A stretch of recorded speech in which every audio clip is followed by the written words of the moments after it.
샬롬!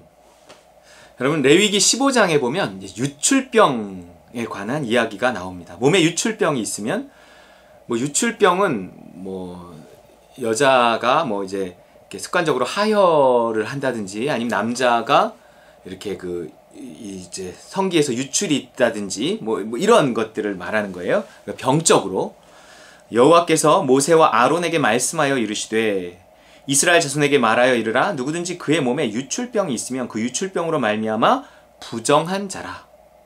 그의 유출병으로 말미암아 부정함이 이러하니 곧 그의 몸에서 나오든지 그의 몸에서 흘러나오는 것이 막혔든지 부정한즉 유출병 있는 자가 눕는 침상은 다 부정하고 그가 앉았던 자리도 다 부정하니 그의 침상에 접촉하는 자는 그의 옷을 빨고 물로 몸을 씻을 것이며 저녁까지 부정하리라. 유출병이 있는 자가 앉았던 자리에 앉는 자는 그의 옷을 빨고 물로 씻을 것이요 저녁까지 부정하리라. 유출병이 있는 자의 몸에 접촉하는 자는 그의 옷을 빨고 물로 몸을 씻을 것이며 저녁까지 부정하니라. 유출병이 있는 자가 정한 자에게 침을 뱉으면 정한 자는 그의 옷을 빨고 물로 몸을 씻을 것이며 저녁까지 부정하리라. 유출병이 있는 자가 탔던 안장은 다 부정하며 그의 몸 아래에 닿았던 것에 접촉한 자는 다 저녁까지 부정하며 그런 것을 옮기는 자는 그의 옷을 빨고 물로 몸을 씻을 것이며 저녁까지 부정하리라. 유출병이 있는 자가 물로 그의 손을 씻지 아니하고 아무든지 만지면 그 자는 그의 옷을 빨고 물로 몸을 씻을 것이며 저녁까지 부정하리라. 유출병이 있는 자가 만진 질그릇은 깨뜨리고 나무 그릇은 다 물로 씻을지니라. 아니 문둥병이야 전염병이니까 부정하다고 하고 따로 격리시키고 이런다고 하지만 이건 유출병 일종의 무슨 몸에 그냥 병이잖아요. 여러분, 병이 있으면 부정합니까? 그래갖고 면회도 안 가고 교회도 못 나오게 하고 성찬도 참여 못하게 하고 이럽니까? 그런 건 아니란 말이에요.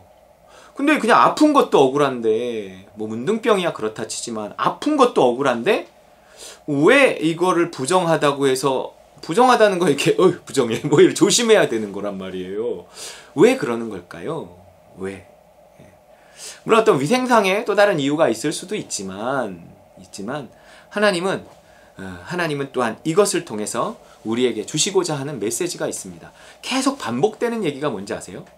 물로 씻을 것이며 라는 거예요. 물로 씻을 것이며 물로 씻을 것이며. 그러면 이 부정하게 된 자가 물로 씻기만 하면 끝나는 걸까요? 그런 건 아니에요. 13절 유출병이 있는 자는 그의 유출이 깨끗해지거든 그가 정결하게 되기 위하여 이레를 센 후에 옷을 빨고 그 흐르는 물에 그의 몸을 씻을 것이라. 그러면 그가 정하리니 8째 날에 산비둘기 2마리나 집비둘기 새끼 2마리를 자기를 위하여 가져다가 회막문 여호와 앞으로 가서 제사장에게 줄 것이요 제사장은 그 한 마리는 속죄제로 다른 한 마리는 번제로 들어 그의 유출병으로 말미암아 여호와 앞에서 속죄할지니라. 보세요. 속죄제를 드려야 하는 거예요. 제사를 드려야 된단 말이에요. 피 있는 제사를 드려야 합니다. 여러분, 이거는 사람이 이제 2가지 일을 해야 한다는 거예요. 물로 씻는 일을 해야 되고 또 피 제사를 드려야 되고 이래요. 뭔가 우리가 거룩하게 되기 위해서는 2가지가 필요한데 그냥 제사만 지내면 되는 거 아니에요? 아니, 여러분, 물로 씻어야 됩니다. 실질적인 필요성이에요. 묻었으니까 씻으라는 거예요. 씻어야죠. 물로 씻어야 됩니다. 실질적인 일을 해야 돼요. 여러분, 우리가 죄의 문제를 해결하고 하나님 앞에 나아간다고 할 때 우리는 잘못 생각하면 죄라는 것은 나와 하나님과의 관계이기 때문에 하나님 앞에 제 번제를 드리고 예수 그리스도의 이름으로 제사 드리고 죄만 용서받으면 된다고 생각해요. 근데 그렇지가 않습니다. 죄는요, 하나님 앞에서의 죄지만 대부분 관계적인 죄잖아요. 내 죄와 연관된 사람들이 있습니다. 그 사람들과 화해를 해야 되는 거예요. 그리고 구체적으로 내가 잘못이 있으면 그 잘못에 대해서 어떤 배상을 하거나 구체적인 어떤 사과를 하거나 뭘 해야 돼요. 이것도 하고 저것도 해. 하나님 앞에서도 해야 되고 하나님에 대해서 사람에 대해서 해야 할 의무가 있다는 거예요. 죄란 그런 것입니다. 그렇게 해야 부정한 것이 거룩해지고 죄의 문제가 해결되는 거예요. 그럼 마태복음 5장 23절 24절에 이런 말씀이 있습니다. 그러므로 예물을 제단에 드리려다가 헌금이잖아요. 뭐 헌금 재단에 드리려다가 드리면 끝 아니에요? 근데요, 거기서 내 형제에게 원망 들을 만한 일이 있는 것이 생각나거든. 여러분, 거기서 생각나는 게 있어요. 내가 하나님 앞에 드리려고 할 때 잠깐만 너 나한테 이렇게 잘하는 것도 좋은데 먼저 좀 너 할 일이 있어. 그거 좀 하고 와라. 그게 뭔데요? 너 형제하고 지금 이제 불화하고 있는 게 있잖아. 그 캐캐 무거운 그거 있잖아. 그것에 대한 노력을 또 좀 해야 되겠어. 나한테만 이렇게 잘 보인다고. 야, 내가 너 나한테 이렇게 잘 보여서 내가 너 잘해주고 싶어도 너를 보는 눈이 있기 때문에 내가 너한테 잘해주고 싶어도 잘해주지 못하는 게 있단 말이야. 그러니까 그 눈들을 해결하고 와. 너를 향해 묶여있는 거를 해결하고 와. 그 해결받는 게 단 하나님한테 그럼 회개하면 되죠. 내가 꼭 그 사람 찾아가야 돼요? 부담스러운데요? 그게 아니야. 나한테 할 건 해야 하고 오히려 너가 먼저 그 사람하고 가서 해야 할 일이 있어. 그 얘기예요. 생각나거든. 생각나게 해주시거든요. 예물을 제단 앞에 두고 먼저 가서 형제와 화목하고 그 후에 와서 예물을 드리라 이러는 거예요. 이상하죠?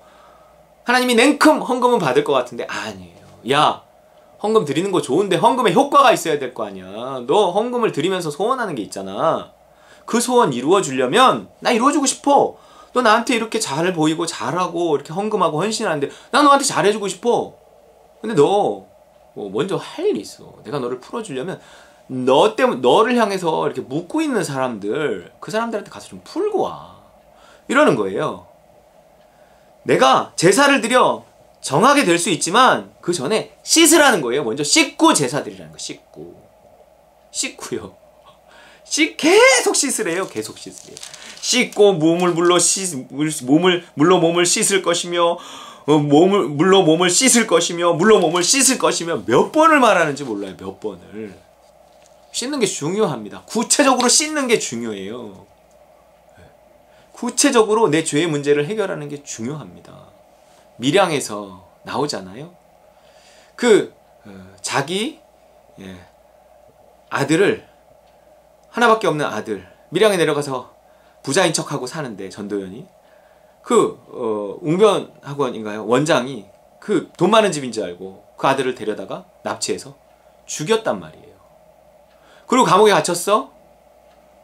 뭐 감옥에서 죄값을 치르고는 있지만 어느 날 전도연이 이제 교회를 나가고 그래 이 사람을 용서해야겠다 라는 마음을 가지고 어느 날 교도소를 찾아갔는데 이 사람이 너무 얼굴이 환하고 평안한 모습으로 있는 거야. 뭐지? 근데 그 사람이 이렇게 말해. 하나님이 나를 용서하셨습니다. 뭐? 내가 당신을 용서하지 않았는데 하나님이 당신을 용서해? 그리고 실족한단 말이에요. 여러분 이런 게 있다고요. 이런 게 있습니다. 그렇기 때문에 이런 말씀이 있는 거예요. 우리가 우리 죄를 사하여 준 것 같이 우리 죄를 사하여 주옵소서. 이게 순서 정확히 주기도문 정확해요. 주님이 나를 용서해 준 것처럼 나도 누군가를 용서하면서 살게 해주세요. 이게 아니에요. 내가 너를 풀어주려면 내가 너를 용서하려면 누군가 너를 볼 때 묶은 게 있단 말이야. 그거 해결하고 와. 이러는 거야. 너가 누군가를 향해서 또 이유 없이 묶은 거 그거 해결하고 와. 그럼 나도 너를 용서해 줄게. 너가 누군가의 죄에 대해서 너무 오래 묶고 있는 거 그것도 죄야. 해결하고 와. 그럼 내가 너의 죄도 풀어줄게. 뭔가 이렇게 하나님과 나와 너라는 게 이렇게 십자가로 엮여져 있어요. 십자가는 한쪽만 가지고 있을 수 없단 말이에요. 하나님과 나와 너 이렇게 크로스 돼야 된다고요. 그 후에 와서 예물을 드려라. 뭔가 이렇게 사람과의 관계를 잘 생각해야 되고 내 구체적인 잘못, 사람에 대한 구체적인 잘못이 뭔가 있다면 구체적으로 해결해야 되고 갚을 건 갚아야 되고 사과할 건 사과해야 되고 내가 용서할 건 용서해야 되고 뭔가 그래야 하나님도 나를 용서해 주세요. 그 밀양이라는 영화의 그 장면은 어쩌면 잘못된 거예요. 어쩌면이 아니라 그건 그냥 감독의 상상력일 뿐이에요. 그러니까 논리에 의한 기독교의 모순 이거를 지적하려고 하는 것일 뿐이지 실제로는요. 우리가 사람에게 이렇게 사과하거나 회개하거나 사람과의 관계 속에서 구체적인 잘못을 용서받지 않으면요. 하나님도 그 사람에게 풀어주지 않습니다. 그 사람이 그렇게 은혜를 부어주셔서 막 얼굴이 환하고 할렐루야 이렇게 안 만들어요. 되게 무서운 겁니다. 여러분. 야고보서 5장 16절. 그러므로 너희 죄를 서로 고백하며 병이 낫기를 위하여 서로 기도하라. 의인의 간구는 역사하는 힘이 큼이니라. 서로 고백하며 서로 기도하래요. 우리 죄를 나와 하나님 사이에서만 고백하는 것이 아니라 서로 고백해야 하는 죄가 있습니다. 뭐 시시콜콜 다 뭐 이렇게 뭐 남들 앞에 드러내고 뭐 이러라는 게 아니고, 그러나 내가 구체적으로 내가 잘못했습니다 라고 말하고 화해하고 사과해야 되는 것들이 있다는 거예요. 그리고 나서 병이 낫기를 위해서 또 기도하면 나와 하나님과 아니라 또 그 사람과 화목하게 되면 그 사람이 나를 풀어주면서 또 뭐 요즘에 어떤 일이 있어, 요즘에 또 몸이 이렇게 좀 안 좋고 이래서요, 그래 그럼 내가 같이 기도해 줄게. 그때 어떤 역사가 일어날지 모른다는 거예요. 그렇기 때문에 여러분, 우리가 사람과의 관계, 모든 사람으로 더불어 평화하라, 이거 있잖아요. 할 수 있거든. 모든 사람으로 더불어 평화하라, 모든 사람으로 더불어 화평함과 거룩함을 쫓으라. 이것이 없이는 주를 볼 수 없다. 괜히 이런 말들이 있는 게 아니에요. 여러분, 굳이 누구를 묻고 오래 가지 마시고, 또 누구한테 묶여 있는 것을 또 인지하지 못하거나 인지하는데도 몰라 이러고 살아가지 마시고, 내가 은혜를 받은 자이면 구체적인 화해, 용서, 배상, 뭐 이런 보상, 이런 거 이렇게 제대로 해서 누구에게도 묶이지 않아서 하나님께도 풀리는 저 여러분 되시기를 주의 이름으로 축원합니다.